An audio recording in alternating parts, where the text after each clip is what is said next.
Worries have a strong way of shrinking your view of yourself. They highlight what's missing, what's unfinished, what hasn't worked out yet. And slowly, without noticing, you start believing you're behind in life. But here's a gentle truth that Geeta points toward. You're doing better at life than your worries let you believe. The mind is trained to scan for problems. It wants certainty, it wants control, so it keeps replaying doubts, mistakes, and what ifs. But the Gita reminds us to look at effort, not just outcome. Look at how many times you showed up when you felt tired. Look at the courage it took to keep going when things felt unclear. Look at the growth that came from moments you thought were setbacks. These don't always look like big achievements, sometimes they look like small, quiet resilience.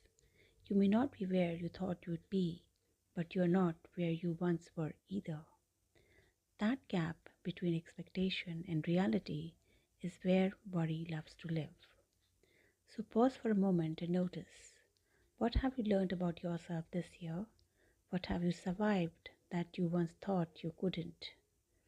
What have you handled with more maturity than before? This is progress, even if no one applauded it.